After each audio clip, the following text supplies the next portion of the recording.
इतनी सारी मेडिसिन तो लिख दी है डॉक्टर साहब ने। ये सब मेडिसिन कैसे क्या लेनी है कुछ समझ में नहीं आ रहा। और ये क्या है, क्या लिखा है? हम तो ठहरे भाई दूसरे प्रोफेशन के, पढ़ा भी नहीं है, कैसे पता चलेगा? चलो पता करते हैं मेडिकल शॉप पे, फार्मेसी पे क्या क्या मिलता है। सर ये मेडिसिन मेरे पास अवेलेबल है और ये आपको जरूर मिल जाएगी, जिसमें कि आपको जो है क्या नाम है कि सारी चीज दी गई है। पेशियम, पेंटॉप, ठीक है, सुगापेट, ठीक है, ये सारी मेडिसिन सर अवेलेबल है मेरे पास। और ये जो मैं अभी आपको निकाल देता हूँ, आपकी सारी सर मेडिसिन मैंने निकाल दी है। और ये आपकी मेडिसिन रही जो कि आप इसको रिकमेंड कर सकते हैं। और ये बेस्ट मेडिसिन है। और इसको जो है आप जो है प्रॉपर रूप से यूज करेगा। मैं इसको बता देता हूँ कि आपको कैसे यूज करना है। सर ये रहा, इसको जो है खाली पेट आपको लेनी है। और इसमें जो है आपको जो है खाना खाने के बाद जो है आधे घंटे के बाद लेनी है। और खाना जो है आपको जो है पूरा भर के नहीं खाना है कि जिसके कारण मेडिसिन का असर ना आए। ठीक है। और ये जो है ये मेडिसिन आपको दूध के साथ लेनी है। ठीक है। ये सारी मेडिसिन है, मैं इसको लिख देता हूँ। और सर इसमें कोई हो तो आपके पूरे जो होते हैं 200 रुपए हुए हैं। तो इसमें कोई आपको प्रॉब्लम होती तो आप बता सकते हैं मुझको। और बात रही तो इसमें, तो क्या कहते हैं कि ये मेडिसिन जो आप ले जाइए, ये मेरा नंबर है, ये मेरे फार्मेसी का। और ये मैं फार्मासिस्ट हूँ यहाँ पर, ये मेरा नंबर ले लीजिए। यदि आपको कोई प्रॉब्लम आती है सर तो आप मुझसे, ठीक है, कंसल्ट कर सकते हैं। और कोई प्रॉब्लम आप कहना चाहेंगे सर? सर इतनी ज्यादा महंगा है, इसका पैसा इतना महंगा आप ले रहे हैं, थोड़ा इसकी जगह कोई और मेडिसिन नहीं मिल जाएगी या कुछ ऐसा हो? हाँ सर, तो आपको मैं इस मेडिसिन की जगह में आपको दूसरी मेडिसिन चेंज करके दे देता हूँ जो कि आपको सेम इफेक्ट होगा। पर यहाँ इस पर्ची में जो ब्रांड नेम लिखा है वो दूसरे कंपनी का होगा। और वो जो होगा थोड़ा सस्ता होगा, पर इफेक्ट उसका सब चीज एक जैसा ही मिलता है। तो सर आप रिकमेंड करना चाहेंगे? ओके सर, मैं आपको चेंज कर देता हूँ। आपका जो है एक कॉस्ट इफेक्टिव हो जाएगा और आपको वही बेनिफिट मिलेगा सर। ठीक, तो आई होप आप लोग बढ़िया होंगे। और आज जो हम लोग बात करेंगे बहुत ही इंपॉर्टेंट टॉपिक के बारे में। जैसा कि हमने पिछले वीडियो में बहुत सारी टॉपिक को कवर रखा है और उसमें बहुत सारी चीजें आपको इंट्रोडक्शन में बताई है कि क्या क्या आपको पढ़ना है और उसमें क्या क्या चीजें आपको दी गई हैं। तो आई होप आप लोग ने उस चीज को दिया होगा और उसको रिवाइज जरूर किया होगा। तभी मैं उसका लिंक जो है आपको डिस्क्रिप्शन में लिख दूंगा और डिस्क्रिप्शन में जाके आप उसको जो है देख सकते हैं। ठीक है। तो उसका मैंने प्लेलिस्ट ऑलरेडी जो है बना के रखा है, आप उस प्लेलिस्ट में जाकर जो है सारी वीडियो को एक साथ पा सकते हैं।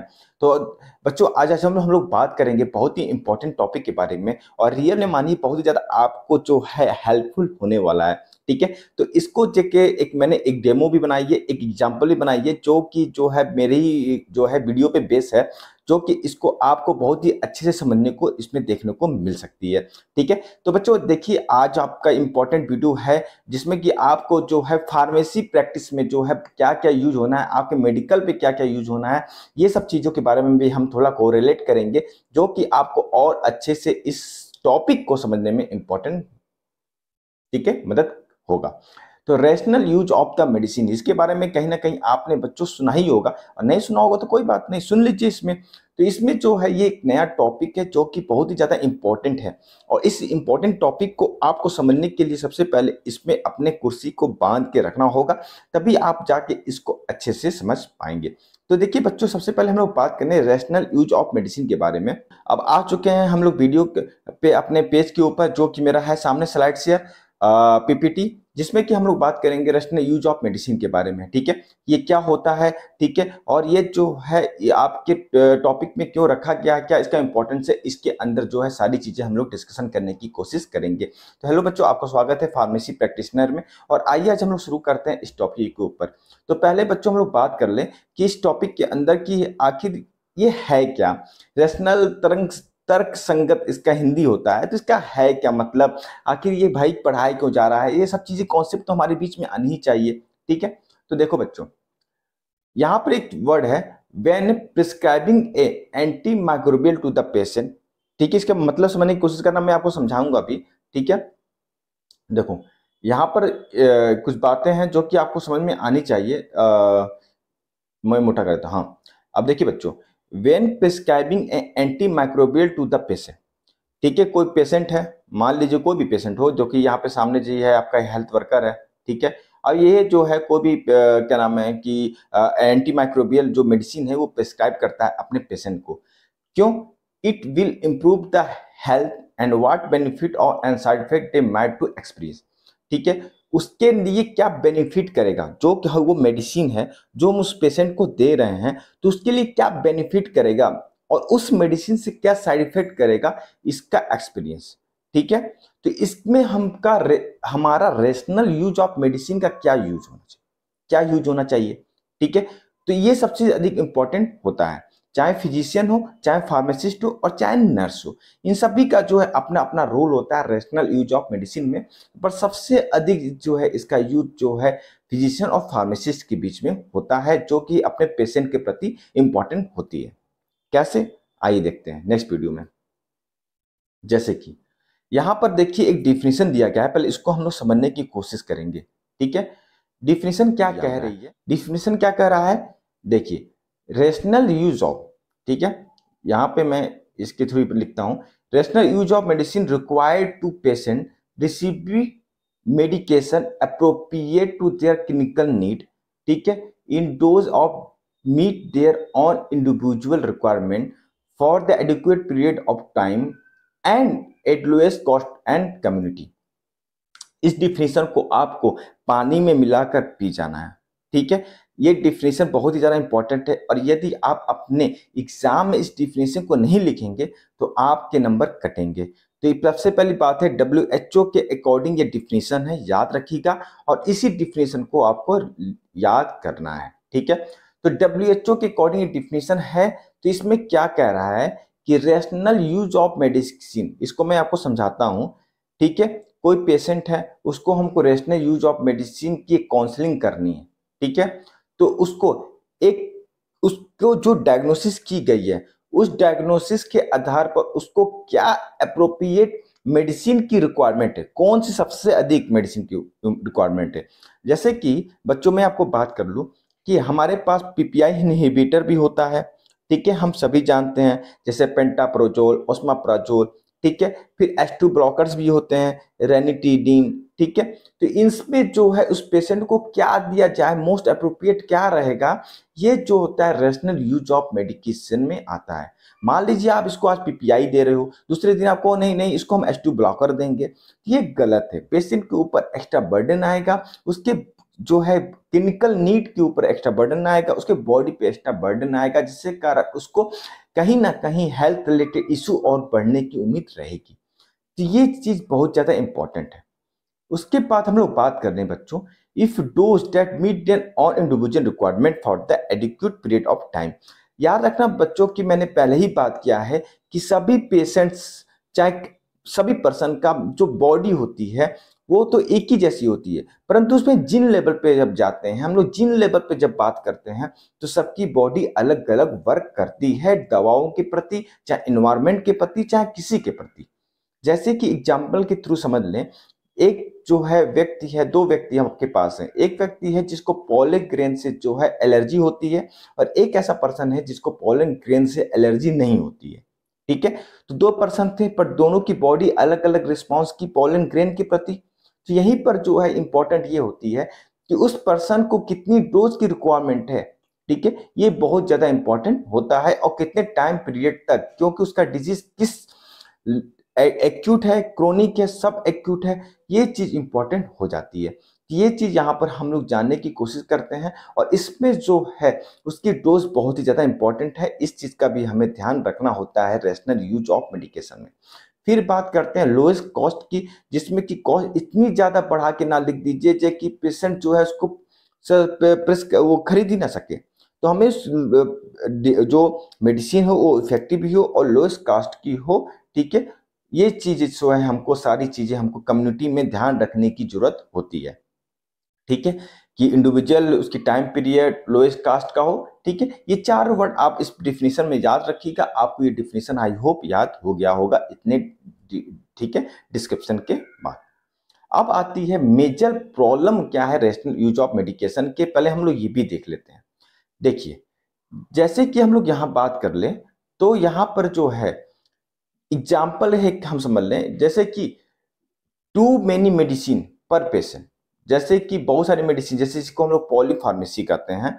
ठीक है, in appropriate use of antimicrobial, जैसे कि किसी को सर्दी खांसी जुकाम है और उसको एंटीबायोटिक प्रिस्क्राइब करना, दिस इज एन अप्रोप्रिएट। ये गलत चीज है, क्योंकि एंटीबायोटिक जो होती है कॉमन कोल्ड में यूज नहीं करनी चाहिए। पर आज के समय बहुत ऐसे लोग हैं जो बिना सोचे समझे, ठीक है, फार्मेसी पे जाकर, केमिस्ट पे जाकर वहां पर जो है मेडिसिन ले ले रहे हैं, जो कि गलत तरीका है। बहुत सारे ऐसे झोला छाप के चक्कर में हो, और चाहे बहुत सारे ऐसे डॉक्टर्स हैं जो गलत तरीके से दवाई लिख रहे हो, ठीक है। तो यहाँ पर जो है यह इनअप्रोप्रिएट जो है, इस चीज का हमको ध्यान रखना है। फिर है नॉन बैक्टीरियल इन्फेक्शन, जैसा कि बताया ओवर यूज ऑफ इंजेक्शन, ठीक है, हमको इंजेक्शन की जरूरत ही नहीं थी बहुत सारी बीमारियों में, पर वहां पर लगाई जा रही है, ठीक है, ये भी इनअप्रोप्रिएट है। Oral formulation would be the more appropriate, जैसे कि किसी को बुखार था, 99 डिग्री टेम्परेचर था, वहां पे हम जो है उसको पीसीएम 650 दे सकते थे, ठीक है। ज्यादा बुखार है तो हम लोग एक्सटी पैरा दे देते हैं 1000 में, ठीक है। तो वहां पर हमको इंजेक्शन की जरूरत नहीं थी, पर वहां पे इंजेक्शन का यूज करना जो कि सबसे अधिक गलत होता है, और पेशेंट के ऊपर एक्स्ट्रा बर्डन आता है। बर्डन का मतलब ये है बच्चों कि यहाँ पर जो है या तो कैनुला का यूज करते हैं, या तो किसी और के माध्यम से जो पीसीएम इन्फ्यूजन लगाया जाएगा, जिससे कारण पेशेंट को कॉस्ट भी बढ़ जाएगी, ठीक है। फिर जो है उसकी सर्विसिंग चार्ज बढ़ जाएगी, हॉस्पिटल कॉस्ट भी बढ़ने की उम्मीद बढ़ जाती है। तो ये सब जो है इनअप्रोप्रिएट है, इनरेशनल है, ये सब चीजों को हमको ध्यान देने की जरूरत होती है। Failure to prescribe in the accordance with the clinical guidance, inappropriate self medication, और सेल्फ मेडिकेशन बहुत लोगों का लेना भी ये चीज गलत है, इरेशनल आती है। प्रिस्क्रिप्शन ओनली द मेडिसिन, ठीक है, ये सारी चीजें इसमें आपको देखने को मिलती हैं। तो यही जो है एक मेजर प्रॉब्लम है ग्लोबल लेवल पे। ग्लोबल लेवल के साथ साथ इंडिया लेवल पे भी बहुत ज्यादा प्रॉब्लम है। क्योंकि इंडिया लेवल पे प्रॉब्लम इसलिए है क्योंकि यहाँ पर जो है सही से गाइडलाइन जो है, ठीक है, बनाई जाती ही नहीं है। बनाई क्यों नहीं जाती है? क्योंकि कोई भी कुछ करे जा रहा है, पर गवर्नमेंट इसके ऊपर ध्यान नहीं दे रही है। फिर जो है यहाँ पर जो है नॉन जो है डिग्री होल्डर्स की जो है भरमार है, जो थोड़ा सा भी सीख के एक गलत तरीके से इलाज कर रहे हैं। तो ये सब चीजें जो हैं कहीं ना कहीं इंडिया में कितनी ओवर द डोज हो जा रही हैं, कितनी जो है साइड इफेक्ट हो जा रही है, कितने लोग जो है गलत डोज से मर जा रहे हैं, इस चीजों को ध्यान देने की जरूरत है। अब बात करते हैं नेक्स्ट स्लाइड में। तो नेक्स्ट स्लाइड जो है यहाँ पर आपको दिया गया है, जिसमें कि आपको कुछ चीजें समझाई गई हैं।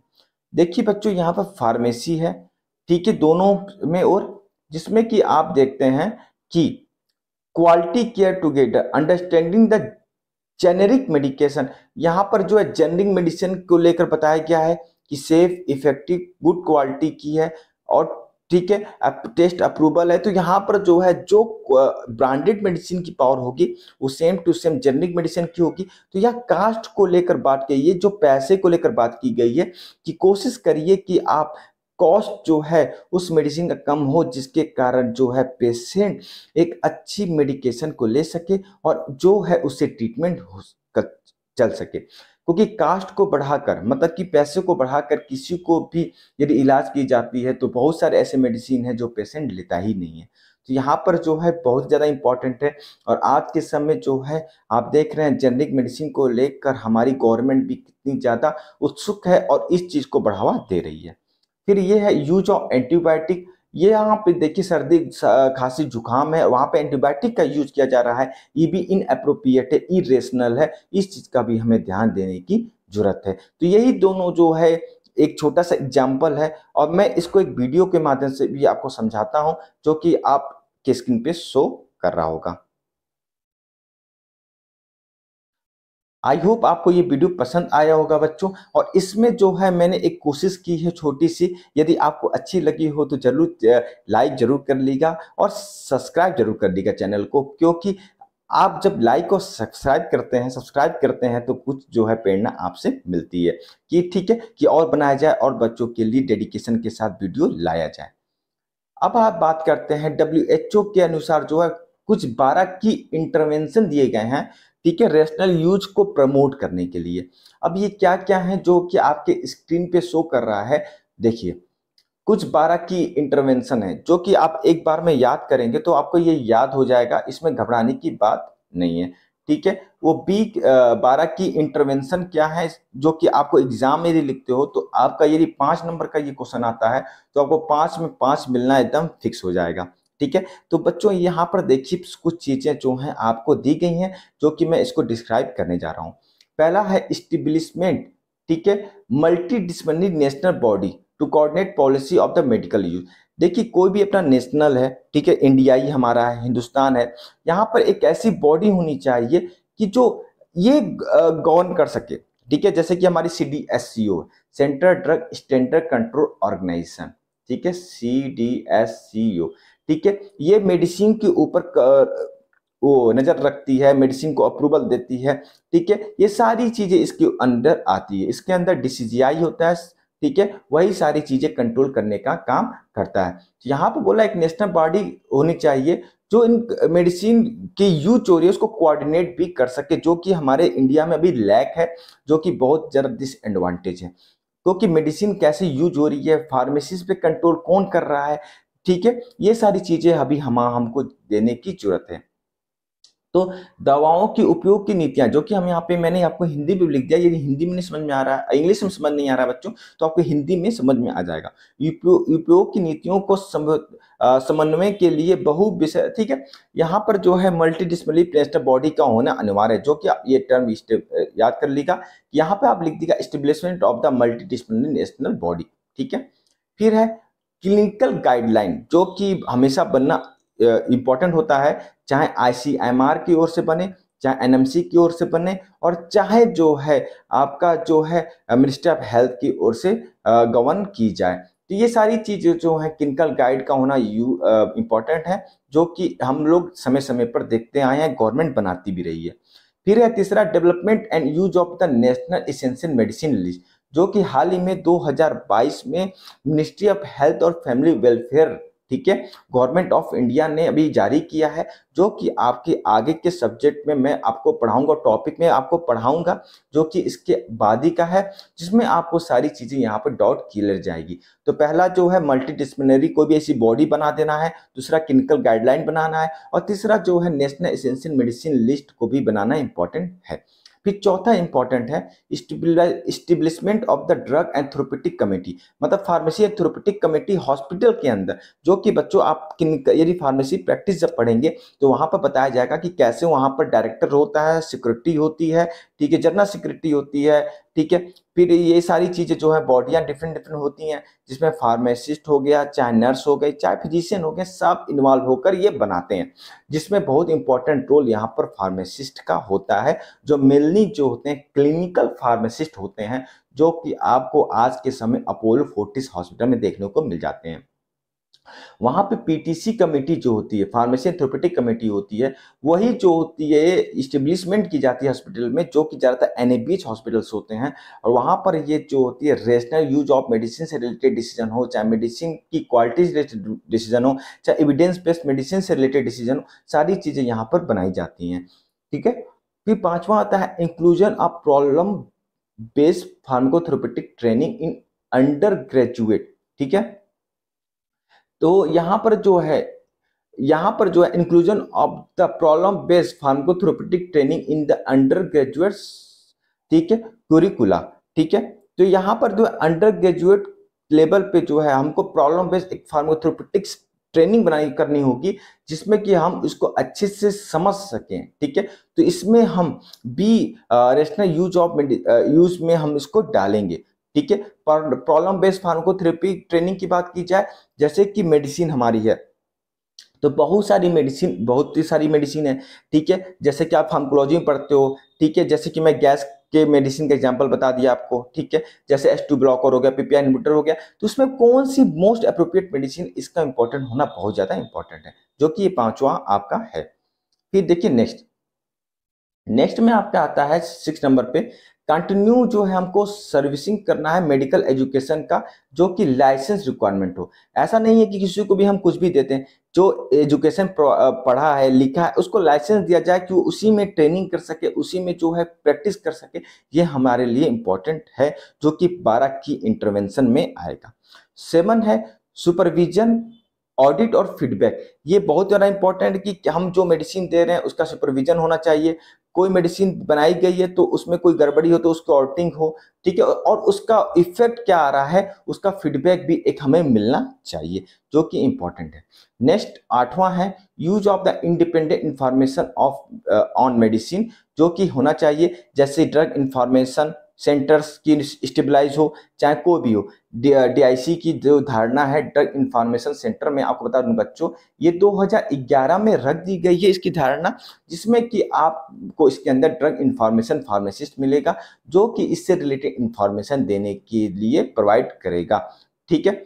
फिर बात करें पब्लिक एजुकेशन अबाउट मेडिसिन, ठीक है, पब्लिक को मेडिसिन के बारे में इंफॉर्मेशन देना, और अवॉइडेंस ऑफ परवर्स फाइनेंशियल इंसेंटिव, ठीक है, इनसे ये अवॉइडेंस करना है कि इंसेंटिव जो है किसी के द्वारा दिया जा रहा है, चाहे कंपनी के द्वारा दिया रहा हो हेल्थ वर्कर को, कि वो जबरदस्ती मेरे महंगे मेडिसिन को लिखे, ये चीज गलत है, इस चीज से बचा जाए। फिर 11 है use of appropriate and enforce regulation, ठीक है, इसका हमें जरूरत है, क्योंकि यदि ऐसा कोई रेगुलेशन नहीं है तो हम जो है इसको जो है लागू नहीं कर सकते पूरी तरीके से।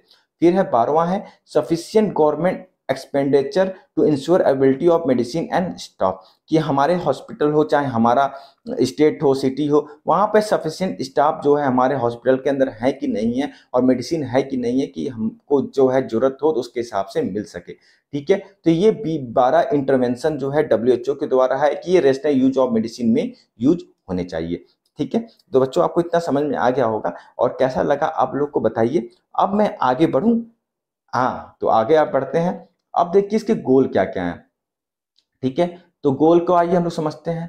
तो गोल क्या है, ये गोल बहुत ही नॉर्मल है जो कि हमको समझने की जरूरत है, जैसे ensure therapeutical sound and cost effective. पहले ही हम आपको बहुत सारे गोल, आप यदि बात को मेरे ध्यान से सुने होंगे तो मैंने आपको बहुत सारे गोल हो चाहे इससे रिलेटेड सारी चीजें मैंने आपको बता के रखी है, बस उसको आपको लिखना है यहाँ पर, ठीक है। बहुत सारी चीजें आप खुद से भी बना के सोच के भी लिख सकते हैं, जो कि आपको पूरे नंबर दिए जाएंगे, ठीक है। तो जैसे कि है therapeutic sound and cost effective हमारी मेडिसिन होनी चाहिए, ठीक है। Improve the use of medicine by the health worker and the general public to crucial both the reducing the morbidity and mortality communicable and non communicable disease, चाहे morbidity की हो और चाहे यहाँ पर मोर्टेलिटी की हो। मोर्बिडिटी का मतलब क्या होता है, ठीक है, unhealthy for the particular disease या सिचुएशन की बात की जाती है, ठीक है। मोर्टेलिटी मतलब आप जानते हैं मृत्यु दर की बात की जा रही है यहाँ पर, ठीक है। फिर यहाँ पर बच्चों बात कर लें तो आइडियल थेरेप्यूटिक साउंड, ठीक है, कॉस्ट इफेक्टिव, ये हम आपको बता चुके हैं, ठीक है। अब देखो यहाँ पर है कुछ चीजें हैं, जैसे कि इसको नीचे कर दूं, हाँ देखिए अब यहाँ पर है a sound rational use of the program any country has 3 element. हमें 3 एलिमेंट के बारे में हमेशा सोचना चाहिए, जो कि बहुत ही ज्यादा इंपॉर्टेंट होता है रेशनल यूज ऑफ मेडिकेशन के। पहला है rational use of the medicine strategy and monitoring का, क्योंकि ये जो है यदि आप स्ट्रेटजी और मॉनिटरिंग नहीं कर पा रहे हो तो आपका रेशनल यूज ऑफ मेडिसिन के ये एलिमेंट बेकार हो जाएंगे, ठीक है। कैसे, जैसे advocating the rational use identify and promoting stressful strategy and security responsibility medication promotion. फिर rational use of the medicine by the health care professional और हेल्थ प्रोफेशनल, और थर्ड है rational use of the medicine by the consumer. ये सारी चीजें हैं, 3 element है जो कि आप बस लिख दीगा, ठीक है। ये चीज जो है इसमें रेशनल यूज ऑफ मेडिकेशन में इंपॉर्टेंट होते हैं बच्चों। तो आई होप आपको ये बच्चों समझ में आया होगा, ठीक है। अभी तक जो कि मैंने आपको ये सारी टॉपिक जो है समझाई है कि क्या है, पहले डिफिनीशन समझाया, फिर डिफिनीशन के बाद जो इसकी मेजर जो है ग्लोबल प्रॉब्लम क्या है इसको मैंने समझाया, ठीक है। उसकी क्या की ग्लोबल प्रॉब्लम क्या है, कि लोग कैसे जो है इसका मिसयूज कर रहे हैं, ठीक है। कॉमन कोल्ड की बीमारी है, वहाँ पे एंटीबायोटिक दिए जा रहे हैं, जहाँ पे हम सस्ती मेडिसिन काम चला सकते तो वहाँ महंगी मेडिसिन दी जा रही है। ये सारी चीजें हैं, पॉलीफार्मेसी है, ठीक है, बहुत सारे मेडिसिन का यूज कर रहे हैं, ठीक है। फिर क्या कहते हैं कि यहाँ पर जो है 12 की इंटरवेंशन जो है WHO के द्वारा बताई गई है, ये सारी चीजें जो है यहाँ पर मैंने आपको समझाई। फिर गोल के बारे में बताया कि गोल क्या क्या है, तो गोल को है हमारी जो है उसी कॉस्ट को कम करना है, इफेक्टिव बनाना है, तो ये सारी चीजें हैं। फिर 3 साउंड के बारे में बताया गया, एलिमेंट के बारे में बताया गया, जिसमें कि आपको यहाँ पे मॉनिटरिंग की, rational use of medicine health professional की, और रेशनल यूज ऑफ मेडिसिन पर कंज्यूमर की, ये सारी चीजें आपको समझा दी गई हैं। तो बच्चों आई होप आपको इतना चीज़ समझ में आ रहा होगा और मैंने आपको पूरा डिटेल में जो है एक-एक चीज़ समझाने की कोशिश की है कि आपको जो है एक-एक चीज़ समझ में आसानी से आ जाए। और मैं बहुत ही स्लो आपको बोलता हूँ कि आपको एक-एक बात मेरी वॉल्यूम जो है समझ में आए, साउंड समझ में आए।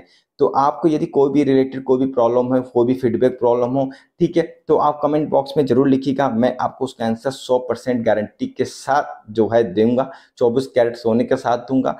तो ठीक है, तो फिर मिलते हैं बच्चों नए वीडियो के साथ। आज के लिए इतना ही और नए टॉपिक के साथ। मिलते हैं कल के वीडियो में। आज के लिए इतना ही। Thank you.